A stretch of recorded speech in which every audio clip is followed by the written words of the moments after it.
Hi friends, गुलाम का आने वाला एपिसोड बहुत इंटरेस्टिंग होने वाला है, जिसमें आप देखने वाले हैं कि वीर शिवानी के मामा जी से कुश्ती लड़ने लगता है और उन्हें उठा करके फेंकने लगता है। यह देख करके शिवानी भी अपने मामा जी को बचाने के लिए, मदद के लिए पुकारने लगती है, लेकिन कोई भी उसकी मदद के लिए नहीं आता है। भीमा भी वीर से कहने लगता है, वीर इसे उठाकर एक ही दो भी पछाड़ लगा देता। अभी वीर मामा जी को कंधे पर उठा करके जोर से घुमाने लगता है और हवा में फेंक देता है। मामा जी भी द्वार पे जाकर के गिर जाते हैं और मामा जी की हालत खराब हो चुकी होती है। शिवानी मामा जी की हालत देख करके रोए जा रही होती है। उधर मंजू भी इन सब का वीडियो बनाने लगती है। शिवानी भी कहने लगती है, रहम करो मेरे मामा जी पर, वह मर जाएंगे, वह बीमार है। भीम भी कहने लगता है, चुप रे छोरी, और कहने लगता है कि गन्ने की पिसाई अच्छी है, आज तेरे मामा जी को इस गन्ने की तरह नहीं छोड़ेंगे और मामा का जूस बनाएंगे, और हंसने लगता है।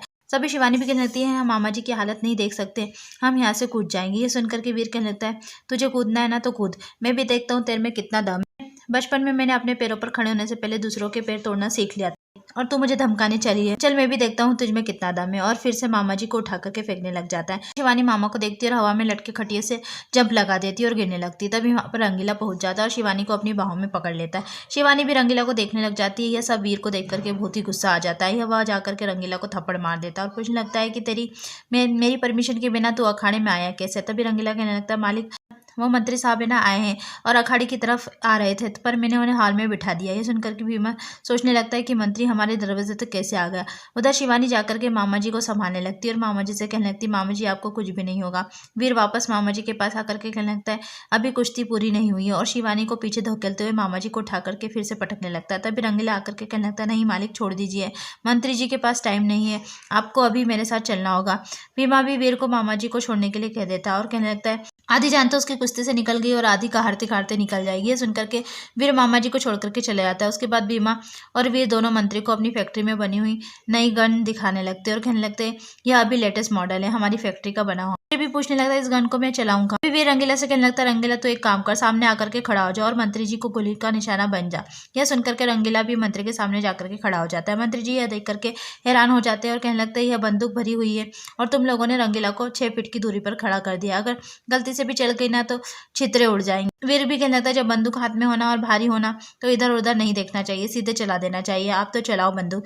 मंत्री कहने लगता है, कैसे चलाऊं, अगर चला दी ना तो यह चल बसे। वीर भी कहने लगता है, गुलाम है मेरा, इसकी जिंदगी और मौत पर मेरा अधिकार है और आप क्यों चिंता कर रहे हैं।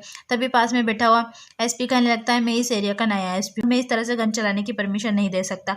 वीर कहने लगता है, देख एसपी, तेरी परमिशन से ज्यादा कीमती है मेरी जुबान, और जो मैंने बोल दिया ना वो बोल दिया। भीमा भी उसे समझाने लगता है कि वीर एक बार फिर से सोच ले। वीर भी कहने लगता है, मैं जो कुछ भी कर रहा हूँ ना सोच समझ कर कर रहा हूँ, आज मुझे पता चल जाएगा कि रंगीला के लिए इसकी जिंदगी ज्यादा कीमती है या फिर मेरा दिया हुआ आदेश। और मंत्री से कहने लगता है कि मैं गाने का मुखड़ा गाऊंगा और मुखड़ा खत्म होने के पहले गोली चलेगी, हर हाल में अगर तुमने गोली नहीं चलाई ना तो फिर मैं चलाऊंगा तुम्हारे ऊपर, और गाना गाने लगता है। यह देख करके मंत्री भी घबराने लगता है, अपनी गन मंत्री के सर पर लगा देता है। मंत्री डर के मारे रंगीला पर गोली चला देता है, लेकिन गन में गोली नहीं होती। है देख करके वीर जोर जोर से हंसने लगता है। मंत्री भी कहने लगता है, बच गया बेचारा। तभी वीर गन को अपने हाथ में लेकर के गन चलाने लगता है, उसमें से गोली चलती है। देख करके सभी लोग चौंक जाते हैं। मंत्री भी पूछने लगता है, इसमें तो गोली नहीं थी, फिर कैसे गोली आई। वीर भी बताने लगता है कि यह गन मेरे हाथों के फिंगरप्रिंट से अगर मैच नहीं होती ना तो गोली नहीं चलती है। सुनकर के मंत्री भी चौंक जाता है और कहता है, वह आप लोग तो हम लोगों के भी बाप हो गए हो, गन तो मिलिट्री वालों के पास भी नहीं है। उधर रंगीला के पास आकर के कहता है, रंगीला मुझे पता था कि यह गन नहीं चलेगी, लेकिन तुझे तो यह नहीं पता था ना, फिर भी तू नहीं हटा, आज तू अपनी गुलामी की परीक्षा में पास हो गया। भीमा भी कहने लगता सही बोल रहा है वीर, ऐसी निडरता तो मैंने पहले कभी नहीं देखी। उसके बाद भीमा मंत्री जी के लिए खाना बनवाने के लिए कह देता है। गुलगुली मंजू को लेकर के खाना बना रही होती है, लेकिन उनके सामने खड़ी शिवानी अपने मामा से मिलने के लिए गुजारिश कर रही होती है, पर गुलगुली उसकी बात नहीं सुनती और कहने लगती, तेरे मामा जी से ज्यादा जरूरी है वो मंत्री, पता है सालों साल लोग लाइन लगा करके खड़े होते हैं उनसे मिलने के लिए, पर वह किसी को वक्त नहीं देता और हमारे यहाँ पर आया हुआ है। उधर एसपी भीमा को बताने लगता है कि मैं आपको क्या बताऊं चौधरी जी, न तो गलत सहन करता हूँ, न ही गलत होने देता हूँ। आपका बरहमपुर तो बहुत बदनाम जगह है और मेरी पहली कोशिश होगी बरहमपुर में से बदनामी का दाग छुड़ाया जाए। तभी वीर कहने लगता है, इस बार तो आप मंत्री जी के साथ होना इसलिए अंदर भी आ गए, लेकिन अगली बार कभी आओगे ना तो मेरे घर के बाहर लिखी हुई लाइन को पढ़ लेना। और रंगीला से कहने लगता है, बता रंगीला क्या लिखा है बाहर। तभी रंगीला बताने लगता है, अगर बिना परमिशन के अंदर आए तो खटिया पर लेट करके वापस जाओगे।